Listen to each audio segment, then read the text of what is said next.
My dad bought me like 2 goals straight away to have like one each end of the garden, and it was kind of like my own little Wembley.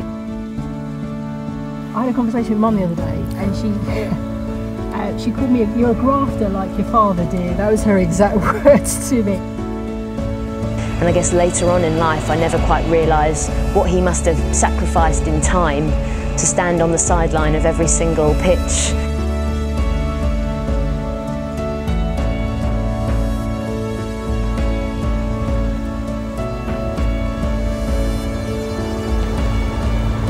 I'm Lucy Quinn, I play for Birmingham City Women FC. I'm Anne-Marie Batson, broadcaster and journalist. I'm Laura, and I'm a personal trainer and group exercise instructor in London.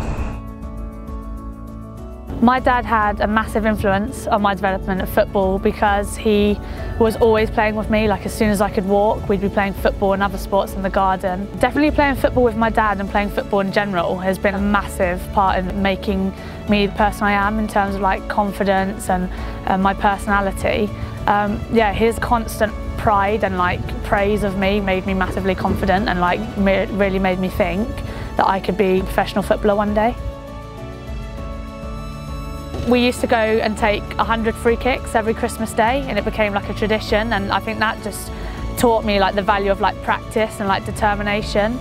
As well as that, he just taught me to be like a really outgoing person, and you know, there were times when it wasn't necessarily cool or okay to be the really sporty girl, but he always made me feel like it really was. I still do 100 free kicks every Christmas Day. So there's like a local park, and the goals are a bit too small now, but honestly it would be like 100 free kicks on my right foot, 100 free kicks on my left foot, and until that's done, even till this day, we don't go home until we've done it all. Yeah, I've scored some really good goals on my left foot, so shout out to Dad for that one. My dad was very important to me growing up in sport and life. Dad was the one that I'm going, "Hey Dad, let's go to the garden, let's practice." So it kind of became our time together. So like football was the thing for me and my dad. It was the one thing in life that had nothing to do with Mum. So it became our bonding time. We had a coach from Fulham Football Club came to our school. And he also happened to be the Chelsea under-17s little kind of girls football team manager, and he said, "You're all right. You should come on a Monday night down to Walton and Hersham, that's where we train." And I told Dad, I was like, "Dad, we have to go to this thing." And he took me. Yeah, it was amazing. And that was again his thing. He then took me to Chelsea. But he was this kind of proud guy stood at the side of the pitch now, and I wasn't the only girl anymore. He's always been very accepting of anything that I wanted to do. And he would always find a way to make it happen for me. He just supported me throughout whatever it is that I wanted to do, and it made us closer because we had this thing. It was my, you know, if I want to play basketball, right, your dad's going to take you to that. And he just became this support that never questioned why I was doing it. He just made it happen for me. The one clear memory I have, because I must have been about 4 or 5 around about that time when you retired, is the kids coming to our front door, knocking on the door and asking to see Uncle Brendan and getting an autograph.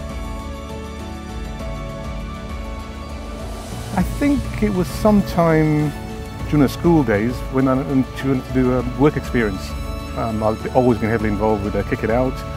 I remember taking her down to Millwall to see one of the events that we were having there, and that's when I first began to realise that she was quite interested. So I think from then on, I was being led by Anne-Marie in terms of how much she wanted to do, and then she started asking, because if you're passionate about something, you're the one that's got to take the first steps.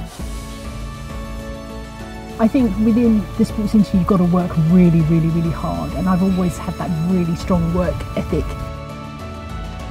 It's massively important to have male allies, and I'm just really thankful that I have men in my life, like Uncle Brendan and my dad, who are alright with me talking about the game.